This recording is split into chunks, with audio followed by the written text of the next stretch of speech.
नवीन नगरसेवक होताच विरोधात उभा राहिलेल्या पराभूत उमेदवार सोबत वाद झाला होता। मात्र राजकारणात कोणी कायमचा शत्रू नसतो याचा प्रत्यय छत्रपती संभाजीनगरात आलाय।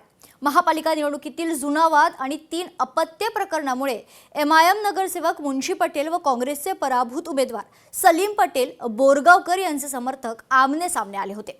भर दुपारी दोनही गटांमध्ये तणाव निर्माण होऊन भर रस्त्यावरच वादाचं रूपांतर हाणामारीत झालं होतं आणि नंतर या दोघांमध्ये समेटही घडून आलाय। पाहूयात।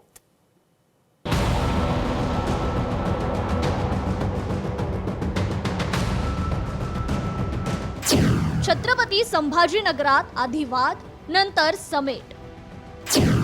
राजकारणात कोणी कायमचा शत्रू नसतो। एमआयएम आणि काँग्रेसच्या नगरसेवकांची हात मिळवणी। निवडणुकीत पराभव झाल्यानंतर सलीम पटेल यांनी मुंशी पटेल यांच्या विरोधात 3 अपत्य असल्याची तक्रार दाखल केली होती। या तक्रारीसाठी पुरावे मिळवण्याच्या उद्देशाने सलीम पटेल यांचे सहकारी मुजीब शेख हे नगरसेवकांच्या मुलांच्या शाळेत जाऊन शालेय सोडल्याचा दाखला म्हणजेच टीसी मागत होते। हा प्रकार समजताच राजकीय वर्तुळात तणाव वाढत गेला।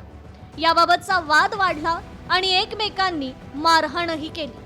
आधी हाणामारी आणि नंतर माफी नाट्य यावेळी पाहायला मिळाले।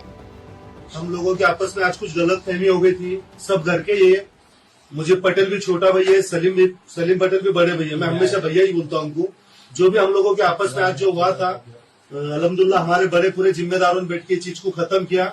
इंशाल्लाह आगे ऐसे हमारे आपस में कुछ भी गलतफहमी नहीं होंगी। हाँ, इंशाल्लाह कुछ भी नहीं होंगी। शाळेत टीसी मागितल्याची माहिती मिळताच एमआयएम नगरसेवक मुंशी पटेल संतप्त झाले। त्यांनी आपल्या समर्थकांसह बीड बायपासवरील गुडलक हॉटेल परिसरात विरोधकांना गाठलं। तिथे दोन्ही गटांमध्ये जोरदार शाब्दिक वाद झाला। काही क्षणातच हा वाद लाथाबुक्क्यांच्या मारहाणीत बदलला। भर रस्त्यात झालेल्या या राड्यामुळे परिसरात एकच खळबळ उडाली होती। आज जो मुंशी भाई और हमारे बीच में जो नातेबाकी हुई थी, कुछ लोगों ने नातेबाकी डाले थे, तो वो उसकी वजह से हमारा थोड़ा सा हुआ था, वो सब मिट गया और बिल्कुल किसके दिल में कोई नातेबाकी रहेगी नहीं। और कोई भी इंशाल्लाह हम उनके खिलाफ में कोई भी हमारा कोई ऐसा एजेंडा नहीं है तो आज चला है लोगों में अंदर भी। हाणामारीच्या घटनेची माहिती मिळताच सातारा पोलीस ठाण्याच्या पथकाने तत्काळ घटनास्थळी धाव घेतली। मारहाणीत जखमी झालेल्या दोन्ही गटांच्या कार्यकर्त्यांना उपचाराकरता रुग्णालयात नेण्यात आलं। मात्र पोलिसांकडून जबाब नोंदवताना दोन्ही बाजूंनी टाळाटाळ करण्यात आली। आमचा आपापसात कॉम्प्रोमाइज झाला असून तक्रार द्यायची नाही असा दावा दोन्ही गटांनी केलाय। सार्वजनिक ठिकाणी राडा करून शांतता भंग आणि कायदा हातात घेणाऱ्यांवर कारवाई करण्याच्या भूमिकेतून पोलिसांनी स्वतः फिर्यादी होत गुन्हा दाखल केला।